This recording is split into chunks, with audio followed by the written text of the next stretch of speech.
أعوذ بالله من الشيطان الرجيم. بسم الله الرحمن الرحيم. عما يتساءلون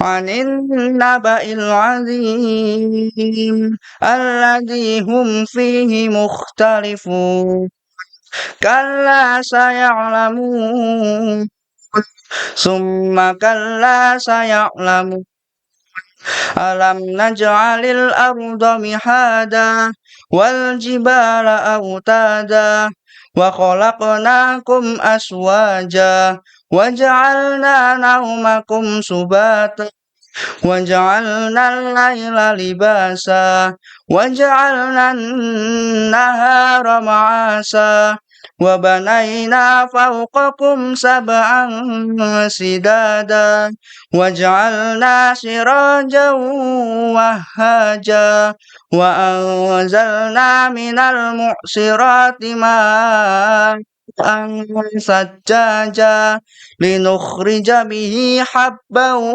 ونباتا وجنات ألفافا إن يوم الفصل كان ميقاتا يوم ينفخ في الصور فتأتون أفواجا وفتحت السماء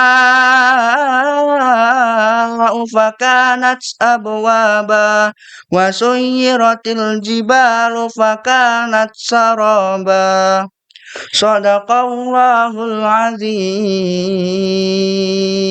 Assalamualaikum warahmatullahi wabarakatuh. Alhamdulillahirabbil alamin wa bihi nasta'inu ala umuri dunya waddin. Wassalatu wassalamu ala asyrofil anbiya'i wa mursalin sayyidina wa maulana Muhammadin wa ala alihi wa ashabihi ajma'in. Rabbi shrah li sadri wa yassir li amri wa hlul min lisani yafqahu qawli. Qala Allah Ta'ala fil Qur'anil Karim, a'udzu billahi minasyaitonir rajim. Bismillahirrahmanirrahim. Laisal birra an tuwallu wujuhakum qibal masyriq wal maghrib walakinnal birra man amana billahi wal yawmil akhir wal malaikah wal kitab wan nabiyyin wa atal mal ala hubbihi dzil qurba wal yatama wal masakin wa ibnas sabil wasailina fi riqab wa aqamas shalah wa ataz zakah. Shadaqallahul azim. Pemirsa program Sahara yang berbahagia, kita hampir di penghujung bulan Ramadan yang tentunya di antara kita sudah memahami bahwa di akhir bulan Ramadan ini akan kita keluarkan zakat fitrah. Akan tetapi hari ini saya ingin membahas satu tema, yaitu zakat di era digital, yang tentunya itu diorientasikan pada zakat mal, infak, dan sedekah. Pemirsa secara yang berbahagia, sekali lagi semoga kita tetap diberikan keimanan oleh Allah Subhanahu wa Ta'ala, menjelajahi dunia Ramadan ini dengan kebahagiaan, dengan kesehatan, dan semoga Allah Subhanahu wa Ta'ala melimpahkan maghfirah kepada kita semua. Kita senantiasa diberi hidayah oleh Allah Subhanahu wa Ta'ala. Pemirsa secara yang berbahagia, umat Islam di Indonesia itu adalah umat Islam terbesar kedua di dunia, yang jumlahnya sekitar 236 juta jiwa. Nomor pertama yaitu Pakistan, sekitar 240,8 juta jiwa. Akan tetapi di Indonesia, dari sekitar 236 juta jiwa tersebut, sekitar 87,2% dari total populasi yang beragama Islam. Sedangkan Pakistan hampir seluruh penduduknya adalah mayoritas beragama Islam. Pemirsa sehari yang berbahagia, kalau kita melihat jumlah penduduk Islam yang sekitar 87,2% ini berarti sebuah potensi besar zakat yang harus dikelola dengan sebaik-baiknya. Menurut penelitian yang diadakan oleh Kementerian Agama berdasarkan kemenak.go.id tahun 2023, potensi zakat di Indonesia pada tahun 2023 adalah sebesar 327 triliun per tahun. Sedangkan realisasinya ternyata masih di bawah 10% dari angka potensial. Dari data Pusat Kajian Strategis Basnas misalkan, menunjukkan bahwa pada tahun 2022 pengumpulan zakat itu baru mencapai 22,475 triliun, yang berarti realisasi pengumpulan zakat masih sangat jauh di bawah potensi yang ada. Kemudian pada tahun 2024 kemarin, Basnas, Badan Amil Zakat Nasional, menargetkan pengumpulan zakat infak sedekah atau ZIS secara nasional hanya sebesar 41 triliun. Hingga pada saat kuartal kedua tahun 2024 kemarin, total pengumpulan ZIS, dana sosial, DSKL, dana sosial keagamaan lainnya secara nasional baru mencapai 26,13 triliun. Walaupun meningkat, tapi dari angka potensial yang 327 triliun masih sangat jauh. Pemirsa saya yang berbahagia, kira-kira mengapa hal ini terjadi?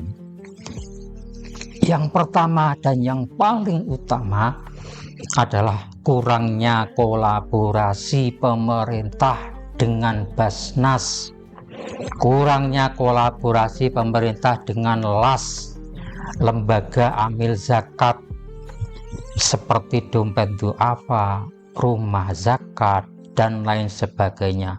Semuanya berdiri sendiri, belum lagi tingkatan desa, belum lagi tingkatan kecamatan, kabupaten, provinsi, semuanya masih berdiri sendiri. Ya, yang kedua, kurangnya kesadaran masyarakat akan zakat mal, infak, dan sedekah. Dan yang ketiga, masih sulitnya mencari pengelola zakat yang kredibel. Pemirsa saya yang budiman, di beberapa negara seperti Malaysia, Arab Saudi, Pakistan, zakat itu telah dikelola oleh pemerintah secara resmi sehingga lebih struktur dan terdistribusi dengan baik. Ketika pengelolaan bisa optimal, zakat di Indonesia bisa menjadi salah satu instrumen utama dalam pengentasan kemiskinan dan meningkatkan kesejahteraan masyarakat. Pemirsa saya yang budiman, terus bagaimana solusinya agar potensial 327 triliun tadi betul-betul minimal 50% lah diperoleh oleh pemerintah atau lembaga amil zakat yang kredibel? Solusinya adalah penguatan kerjasama. Penguatan kerjasama antara pemerintah, Basnas, lembaga amil zakat, dan pemangku kepentingan yang lain yang tujuannya sama, yaitu pengumpulan dan penyaluran zakat mal, infak, dan sedekah. Kemudian yang kedua, solusinya adalah penguatan edukasi, sosialisasi. Meningkatkan kesadaran masyarakat itu sangat-sangat penting. Zakat itu sangat penting. Zakat mal itu sangat penting. Infak itu sangat penting. Makanya perlu edukasi, perlu kampanye yang intensif, perlu kampanye yang masif, betul-betul dibudayakan kepada masyarakat. Dan yang paling pokok dan yang akan menjadi bahasan utama kita adalah pemanfaatan teknologi digital. Mengoptimalkan platform digital untuk mempermudah pembayaran dan peloporan zakat ini sangat-sangat penting. Karena dengan digitalisasi zakat, infak, sedekah, maka akan meningkatkan efisiensi, akan membuka transparansi, dan membuka lebih jauh jangkauan dan dalam penghimpunan dan serta penyaluran zakat. Pemirsa saya yang berbahagia, mengapa begitu penting digitalisasi zakat, infak, dan sedekah ini? Karena yang pertama adalah meningkatkan kemudahan dan aksesibilitas. Artinya apa? Zakat bisa dibayar kapan saja sepanjang itu sudah nisab. Zakat bisa dibayarkan di mana saja. Apalagi misalkan infak, sedekah, kita juga langsung bisa kapan saja kita untuk mengaksesnya. Kemudian yang kedua, meningkatkan transparansi dan akuntabilitas, mengurangi kecurangan, dan memastikan zakat itu sampai kepada penerima yang tepat. Dan yang ketiga, meningkatkan efisiensi. Jelas ketika digitalisasi pasti akan meminimalkan biaya operasional, dan itu pun juga mempercepat distribusi zakat dan menjangkau lebih banyak muzaki dan mustahik. Dan yang paling pokok dan yang paling utama adalah mendukung zakat produktif untuk pemberdayaan ekonomi. Ini yang paling penting. Jadi kita harus bisa mengubah zakat dari bantuan yang sifatnya konsumtif menjadi sebuah investasi sosial. Dana zakat bisa didistribusikan secara digital untuk modal usaha makro, misalnya pelatihan keterampilan dan program beasiswa bagi mustahik.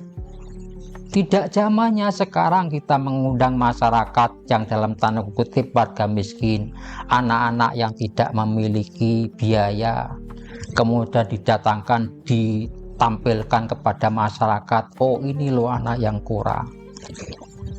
Bukan eranya seperti itu. Eranya sekarang kita memberikan beasiswa kepada masyarakat, kita memberikan beasiswa kepada pelajar yang betul-betul diperlukan.